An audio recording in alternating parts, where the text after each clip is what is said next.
Morning സോങ്ങിന് ശേഷം 1 day to go എന്ന് എഴുതി വെച്ചിരിക്കുന്ന ആ ഒരു പ്രോപ്പർട്ടിയുടെ സൈഡുകളിലായി നിന്ന് അവരെല്ലാവരും ഓരോ ഫോട്ടോയ്ക്ക് പോസ്റ്റ് ചെയ്യുന്നുണ്ട്.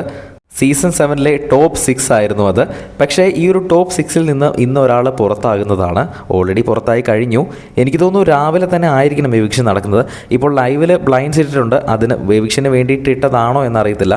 എന്തായാലും രാവിലെ തന്നെ ആയിരിക്കും ഒരാൾ പുറത്താകുന്നത്. കാരണം ഹോട്ട്സ്റ്റാറിൽ 6 പേരിൽ നിന്ന് ഒരാൾ പുറത്തായി കഴിഞ്ഞാൽ ബാക്കി ടോപ്പ് 5 വോട്ട് ചെയ്യാനുള്ള ഒരു സ്ലോട്ട് ഒരുക്കുന്നതിനായിട്ട് രാവിലെ തന്നെ എവിക്ഷൻ വെച്ചേക്കാം. അതല്ല വൈകുന്നേരമാണ് എവിക്ഷൻ വെക്കുന്നതെങ്കിൽ വൈകുന്നേരം വരെ ആ ഒരു പുറത്താകുന്ന ആൾക്ക് വെറുതെ വോട്ടുകൾ കിട്ടിക്കൊണ്ടിരിക്കുമല്ലോ. അപ്പോൾ ആ വോട്ടുകൾ വെറുതെ അസാധുവായി പൊയ്ക്കൊണ്ടിരിക്കുമല്ലേ.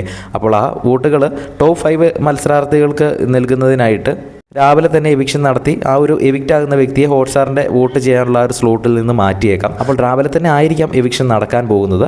എന്തായാലും ലൈവിൽ ഇപ്പോൾ ബ്ലൈൻഡ്സ് ഇട്ടിട്ടുണ്ട്. എവിക്ഷന് വേണ്ടിയിട്ടാണോ എന്നറിയത്തില്ല. എന്തായാലും നമുക്ക് നോക്കാം. പ്രൊമോയ്ക്കകത്ത് ഇളം വെയിലൊക്കെ ഉള്ള സമയത്താണ് എവിക്ഷൻ നടക്കുന്നത്. അപ്പോൾ ഒന്നെങ്കിൽ രാവിലെ ആയിരിക്കും, അല്ലെങ്കിൽ വൈകുന്നേരം ആയിരിക്കും. അതിൽ രാവിലെ ആകാനാണ് ഏറ്റവും കൂടുതൽ ചാൻസ്. എന്തായാലും ലൈവിൽ എവിക്ഷൻ നടക്കുമ്പോൾ തന്നെ അപ്ഡേറ്റ് ചെയ്യാം ആരാണ് പുറത്തായത് എന്ന്. കൂടുതൽ അപ്ഡേറ്റ്സിനായിട്ട് ചാനൽ സബ്സ്ക്രൈബ് ചെയ്യുക.